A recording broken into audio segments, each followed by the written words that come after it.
C'est fait. L'accord général de coopération en matière de la défense entre la RDC et l'Ouganda est désormais paraphé. Un accord voulu par le chef de l'État congolais Félix Antoine Tshisekedi Tshilombo et son homologue ougandais Yoweri Kaguta Museveni pour notamment mutualiser les forces afin de traquer les terroristes ADF dans les provinces de l'Ituri et du Nord Kivu. Ce jeudi 9 décembre à Bunia, le ministre de la Défense de l'Ouganda et de la RDC ont paraphé les deux documents visant à harmoniser le vie pour la réussite de cette opération. Le ministre congolais de la Défense nationale, Gilbert Kabanda, revient sur le contenu de cet accord.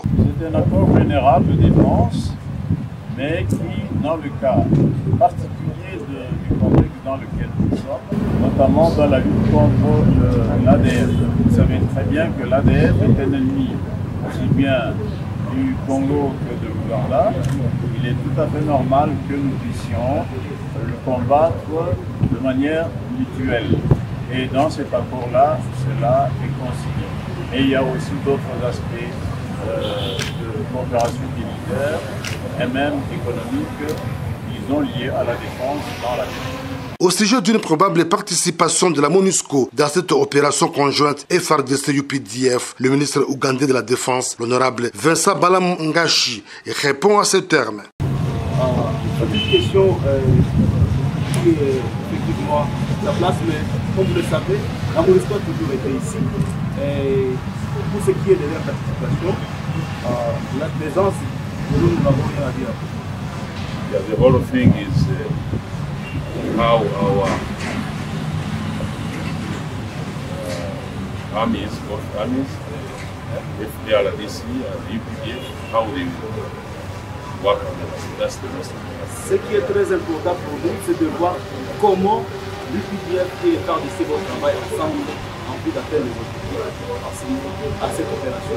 Signalons que ce vers 16h est local, que la délégation ougandaise a quitté Bunia après 24 heures de mission pour regagner Kampala, salué à l'aéroport Morongo de Bunia par le gouverneur militaire de l'Ituri, le lieutenant général Luboyanka Shomajoni. En Ituri et au Nord Kivu, nous avons déjà sensibilisé la population. Elle est prête, elle n'attendait que ces frappes conjointes entre le FARDC et l'UPDF pour traquer ces gens-là qui nous ont beaucoup endeuillés.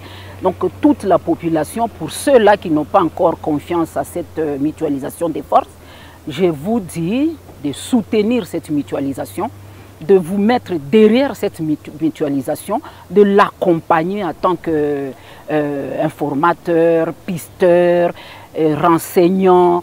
Donc la population civile, tout ce que je peux vous dire, c'est que peut-être c'est notre dernière chance et nous n'avons pas d'autre choix que de soutenir cette mutualisation des efforts entre nos deux armées. Très satisfait, nous voulons que la population, leurs biens soient effectivement protégés parce que les vies humaines étaient déjà banalisées. Chez nous ici, les vies humaines, les enfants, les vies des enfants, des femmes, des personnes âgées ne comptaient pas. Donc moi je pense que nous plaidons, moi je plaide, c'est un plaidoyer à travers vos antennes, que cette opération ne puisse pas se limiter seulement sur les groupes armés étrangers. On doit les étendre. Les gens sont en train de diaboliser au niveau de Kinshasa en disant que nous voilà, ils sont entrés. Mais nous, les originaires de ces provinces, nous soutenons cette action. Si vous restez à Kinshasa, dans vos bureaux, vous critiquez dans vos bureaux climatisés, nous ici, nous souffrons, nous mourons, nous voulons que cette situation puisse prendre fin. Et nous avons mesuré les risques. Et nous avons trouvé qu'avec cette mutualisation des forces, il y aura une solution. Nous ne faut pas nous parler d'autre chose. Ce que nous demandons aussi à cette mutualisation, c'est d'intensifier les frappes. La République démocratique du Congo et la République de l'Ouganda déterminées à mutualiser les forces pour détruire les ADF, un ennemi commun en Ituri et dans le Nord Kivu. Objectif, imposer la paix et stabiliser la région. Voilà ce qui justifie l'arrivée ce mercredi à Bunia du ministre ougandais de la Défense, l'honorable Vincent Bamulangaki, accueilli au bas de la passerelle par le gouverneur militaire de l'Ituri, le lieutenant général Luboyanka Shomajoni.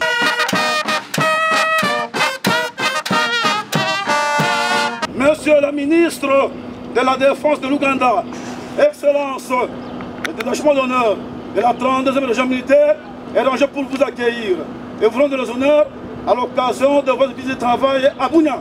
Je vous invite à passer le détachement en revue. Se confiant à la presse, le patron de la défense ougandais s'est exprimé à ce terme. Nous sommes arrivés ici et nous nous visitons en tant que frères. Et comme vous le savez, nous avons un ennemi commun. Et vous savez, quand un voisin crie, il dit « Venez au secours », on ne peut pas refuser de secourir le voisin quand il y a un problème. Pour sa part, premier vice-président de la Commission défense et sécurité à l'Assemblée nationale, Jacques Njoli appelle la population de l'Ituri à soutenir les forces armées de ces deux pays pour la neutralisation de ces ennemis de la paix. Nous allons découpler la puissance de feu. En définitive, l'objectif c'est la paix. Et la paix ne se construit pas simplement avec les armes, la paix se construit aussi avec les âmes, c'est-à-dire les prédispositions de toutes les communautés à déposer les armes, à venir, n'est-ce pas, construire cette nation, c'est vivre ensemble qui doit constituer les sous-bassements de notre devenir commun. Il faut préciser que le député national et sénateur des provinces de l'Ituri et du Nord Kivu multiplie des rencontres avec différentes couches sociales de Bunia pour la vitalisation des forts actuels de l'état de siège en vue d'une victoire finale sur les groupes armés. Libération de l'ancien directeur de cabinet du président de la République, président de l'UNC, Vital Kamerhe. Aujourd'hui, nous revenons sur toutes les questions d'actualité avec le porte-parole de l'UNC, M. José Tedika. Bonjour. Bonjour. En porte-parole adjoint. On peut fixer le rendez-vous déjà à tous les téléspectateurs, sur la libération et tout le reste. Et c'est une libération politique ou judiciaire? Ce soir. Merci. À ce soir. Si au front nord, le FARDC poursuivent la traque de groupes armés au front sud, l'air est au retour des populations dans leur milieu d'origine après l'imposition de la paix par l'armée. Plus de 400 ménages de déplacés regagnent volontairement leurs habitations depuis le mardi 30 novembre 2021 dans les chefferies de Baima Boga, Baima Mitego, Basili et Walese Vonkoutou en territoire d'Irum. Retour facilité par les charrois automobiles de l'armée disponibilisée par le gouverneur de province, le lieutenant général Luboyanka Shamadjouni, un motif de satisfaction pour ces populations. En tout cas, kwa kazi yenye militaire inafanya kwanja mpaka kuhali yenye tunaona kwa sasa, na sisi tunapata courage na tunashukuru sana kazi ya militaire na kazi ya gouvernement yetu, tunashukuru sana. Furahi sana kwani tulikimbia kutoka komanda, tulikia na mfungo. Sasa leo tunashukuru gouverneur kututumia mtukari ya kurudiana tena komanda. Tunema mtukari. Mungu abariki kazi jambo. Le coordinateur de l'ONG Projet Coopérative de Pikimé de Balese, Prokopiba, dont 41 ménages sont aussi concernés par ces retours, salue les actions militaires à la base de la calmie de la région. D'abord, je remercie le gouvernement provincial qui a pris quand même une décision de faire retourner ces Pikimé. Quand même, c'est une bonne appréciation. Ces retours volontaires débutés le 30 novembre dernier et qui se poursuit sur les axes Bunia, Boga et Bunia Komanda constituent un indice de l'amélioration de la situation sécuritaire dans plusieurs coins de l'Ituri en cette période de l'état de siège.